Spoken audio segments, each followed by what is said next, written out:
Hey there, I hope you're doing well today. I'm Eji Hime. I've never done this before, but I've been wanting to give it a shot for a long time, so here I am. Today I really wanted to start with trying to document my process of starting my webcomic. I've been sharing it on Webtoon Canvas for about 4 months now, and it's been a super exciting project for me.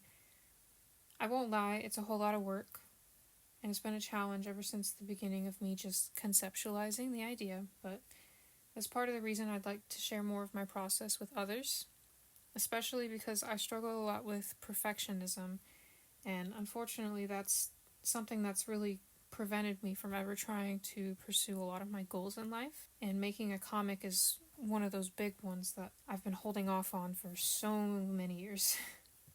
The prospect of trying to just overcome that and be okay with sharing this project that didn't feel perfectly refined and beautiful enough to me was terrifying.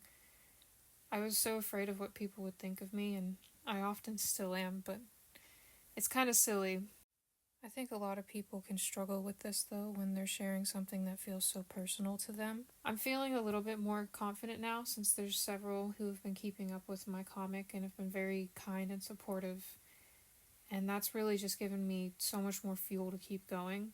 I've been planning to do this video for a while, and since I'm taking a short break from posting for right now, I was planning on doing a Q&A and realized that a lot of the questions I've received touched on many topics I had planned to address in this video, so I guess I'm finally forcing myself to do it. So the plan for today is I'm going to give you a brief introduction summary thing to my story, and I'm just going to talk about the process of conceptualizing and preparing it for sharing and trying to overcome the perfectionist quality of it. But yeah, let's get started. So my story is called The Means to Fly, and it is based around a fairy named Elva who cannot fly. She meets a girl from the sea during her childhood named Nerissa. They become very close, but eventually are bound to be separated. Many years pass before they are reunited, completely grown in different ways, and as they struggle with the reality of their adulthood, they find they are forced to go on a journey together to solve an issue plaguing Elva's village. In the meantime, they grow closer and uncover a mystery that's kept their races apart for centuries. It is a little bit of a love story, but I didn't really want that to be the focus of the entire story. The whole idea came to me from a drawing I did for a mermaid prompt last year. The prompt was called Merfairy, and that would end up becoming the working title for the project because it took me almost the entire year of working on the project for me to actually decide on a name. After the initial painting that I did, I felt attached to these characters and the overall vibe of the piece, and I wanted to continue developing it. I had started with doing some sketches and messing with the design ideas to see if anything would stick with me.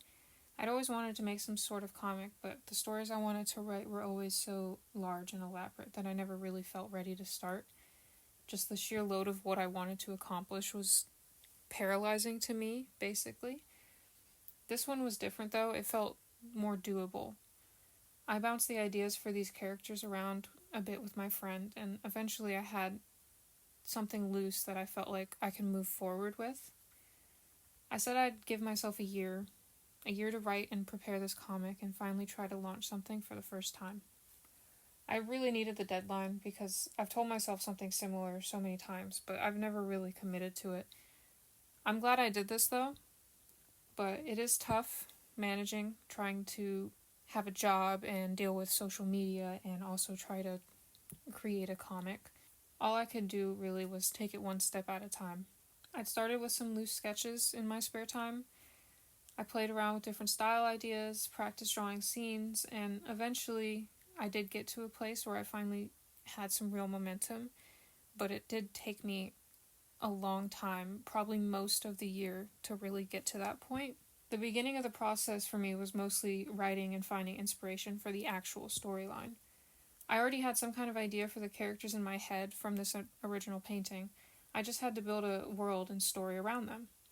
Usually I'd say it's easier to build a world than try to create a character that fits into it, especially when it comes to fantasy settings like this, but I rarely ever do that. It was a little different in this case because I decided to link this story and these characters to a world that I've already been building for many years and is connected to most of my other characters.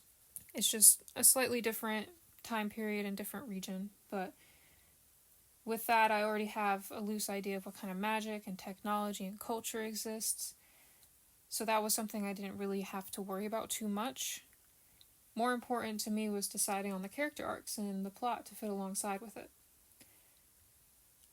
You might notice, but I am a total Barbie girl, and I did take a lot of inspiration from Fairytopia for this. If you notice, you'll know what I mean, but I did want to write something just a little bit more mature and more related to my own personal journey. So I spent some time reading books and lore about fairies and mermaids, especially tales from Ireland and Scotland. I've always loved stories related to more pagan beliefs and mythology around deities and magical creatures, so this was a whole lot of fun for me.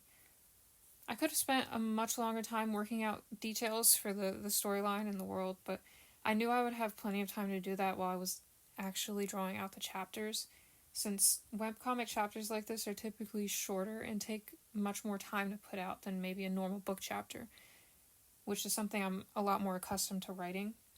I would say it's still really important, even if you don't have everything planned out perfectly, to have a general idea of the story, important plot points, and maybe a brief outline to start with, since I think it helps everything to be more cohesive later on. I think that's just a really useful thing to have no matter what kind of storytelling you're doing. The actual conceptualization and designing probably took the longest for me. I had a whole lot of different ideas, but I had no idea how to fit them all together. For a while, I would just build the story in my head and try to make some sketches and samples, but I never really felt pleased with what I was creating. It took me a while to settle on what kind of techniques I would use to make the style for my comic. Naturally, I like painting styles, and I tend to be very messy. I'll insert a couple photos right here of kind of like how I would normally paint my digital art. But you can see this is something that's very difficult to translate to a comic, because the number one thing that you see people saying and recommending when you're making a comic is to simplify your art. And a lot of the times, comic art is very line art heavy, and I have used line art styles in the past, and I love the look of some really good line art, but it's not something that I can do because many years ago, because of art, I had an injury to my wrist, and line art hurts me. It hurts me really bad. I can't really do it. And that's a lot of the reason why my art is so painting heavy and is so messy, is because of that wrist injury. So trying to find some sort of style I can manage to be consistent with and wouldn't cause me pain was really important. I really enjoy using lots of colors and digital brushes with like real brush-like textures and working more with shapes. I saw someone ask how I'd found my style for the comic, and this is kind of where it came from, was me just trying to play around with all the different brushes that I would normally use for my painting anyway, and finding a way to put that all together into something very simple that I enjoyed. And it took several months of me playing around with it and never liking any of the samples, never having any fun with any of it, until randomly one day I had one good sample that I really loved, and I was like, this is it. I'm going to move forward with this style. I know that my style is going to change and evolve in other ways as I continue to use it, which is normal, and I'm okay with it, especially because I want to improve, and I know that my art is not perfect yet. But that's the whole point of this, is that it doesn't have to be perfect. I just want to get started, and I know that eventually it's going to look better, and I'm going to be a lot more happy with how it looks. But it was a good starting place, and that's all I really needed for this. You don't have to start with having your whole style and everything perfectly put together. If you read a lot of webcomics, and I definitely do, I will notice, and I will purposefully go and look at, big comics, people that are super popular. If you go to the beginning of their stories that they've been writing for a long time, Their art is so much more different. One of my favorites is Siren's Lament from Instant Miso. If you read her comic, you will notice that in the very beginning, her art was a lot more messy and it wasn't as consistent. It was still beautiful. Like, I love her. I love her art so much. But you will notice there is a clear difference from the first few chapters to the last chapters. The style completely changes. It just takes time to fall into something that's more comfortable, especially something that you're going to be doing every day, all the time. But yeah, once I finally had that sample and I was truly ready to get started on everything else, it was time for me to start really hammering down designs and character sheets. This wasn't too difficult, but I was really just kind of avoiding the art part of the project for a long time since I wasn't settled on the style yet, so I'd only been focused on the story. But unfortunately, I had to actually draw my panels, so I was pretty easily able to get out some simple character design sheets for the main characters and sketches for future characters as well, once I had decided on the style. Having a character sheet with a color palette is one of the most useful things. It's a good investment of time, and I know a lot of people use them, but you'll probably see in future recordings of mine that I always have mine pulled up with my color palette for color picking and references and everything. It's super useful. And here are my initial character sheets for Elva and Narissa. It includes a child portion and also an adult portion. There are a few details in the adult versions of the characters that I'm going to tweak since it's been a quite a bit of time since I first did these designs, and there's been a couple of small changes through the story as I've been working on it, so I'm going to go in and change that. But it's not too big of a deal. But since the beginning of the story was focused on the childhood portion, that was all I really needed, and now going into the time skip to the future, I'm going to need to change some of the character designs around for future versions, and I'm probably going to make a separate video of me working on that if you're interested. So for me, with a lot of my past projects especially, I would always just get stuck in this loop of planning and planning and planning, but never actually physically starting something.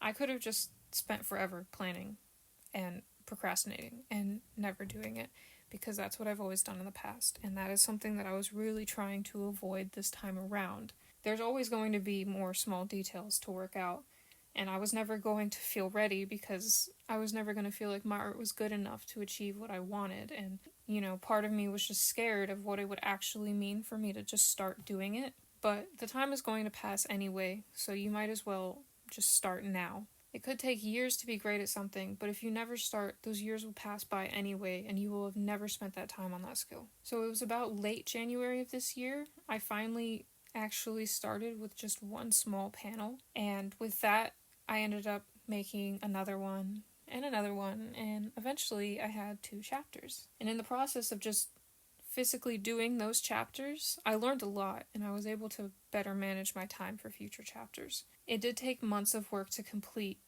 and it was a little bit of a time crunch for me because since I wanted things to go up in May, I no longer had a whole year. I only had a handful of months, and I spent all of my spare time working on it. And also with that, during those months, I was starting to fall into a more comfortable workflow and get more efficient with my style, so things were going to change with that as well. But when May did come around, I did not feel ready to start posting in the slightest. I was a total bundle of nerves, and I just didn't feel like it was good enough, but it was never going to be good enough for me, so I just went through with it anyway. And for weeks it just sat with a small handful of views and likes and stuff, but I kept posting even though I was totally terrified. I was just embarrassing myself and nobody would care about what I was trying to do. But one day I randomly checked on the page and my views and follows spiked, and it really made me so happy. All the comments and the love and support that I was getting. even though it seems small compared to how popular a lot of webcomics can get. It's a starting place for me, and it was enough for me to feel like all the work that I was putting in was worth it, because I was finally getting to share this thing that meant so much to me with others, and people were actually seeing it. And nobody has been mean to me, so I'm okay. I would probably cry if somebody was being mean to me, but nobody has been like that. Everyone has been super nice. But yeah, I didn't even realize that my comic was featured on the Discover page for Canvas till like a week later, and that's why so many people had seen my comic and started following me. But I'm so grateful for all the support and kindness I get from all of those who read my updates. And it's the whole reason that I'm continuing to post, because if nobody was seeing it, it would probably feel like a bit of a waste of time for me, because I have so many goals that I want to achieve. But this is one of them, and I really feel really proud of myself. I'm so excited to continue sharing them with other people. I think it is really important, if you are a creative, to in some way have a passion project. I do, and even with this webcomic, I'm constantly still delving into it in the background, allowing myself to be excited by it. But I also think a lot of my inability to properly start a project and the perfectionism that came with it was linked to how emotionally invested I was with my passion projects. I wanted things to be so perfect, so much so that I would not allow myself to draw or write or begin anything, because it would never live up to the image I had in my mind. And maybe that's okay too. I just hope one day I get to the point where I feel fully okay with that. But at some point I realized I just need to allow myself to start with something small. I needed to actually do something to learn and gain the experience that I was lacking, so that eventually I could actually accomplish those bigger goals and make it look how I want it to look. But I was never going to do that if I never tried anything. So whenever I feel like my mind is pulling back into that place where I feel like this panel or a scene isn't perfect or isn't coming across exactly how I want it, I try to remember that. This is a learning experience for me, just like everything in life is, and I'm going to do it as much justice as I can in this moment. And also considering the fact that I'm trying to juggle a job alongside it, it's a whole lot for me, and it's a whole lot to manage, and I am doing my very best, and I'm proud of myself for that. What matters most to me is that I am at least trying to do something, which is going to get me farther than hiding myself away and never doing anything. So hopefully this is helpful to someone out there who might struggle with the same thought process. You don't really need to be perfect. Just need to be you and just try your best. Anyway, thank you for watching. I've never done anything like this before, and this is definitely one of those things that I feel so nervous about sharing due to my lack of experience in this area, but I hope you enjoyed it anyway. I want to try making all kinds of different art-related content and maybe talk even more about my Webtoon process if anyone is interested. So if you have any ideas or requests, let me know. Have a lovely day.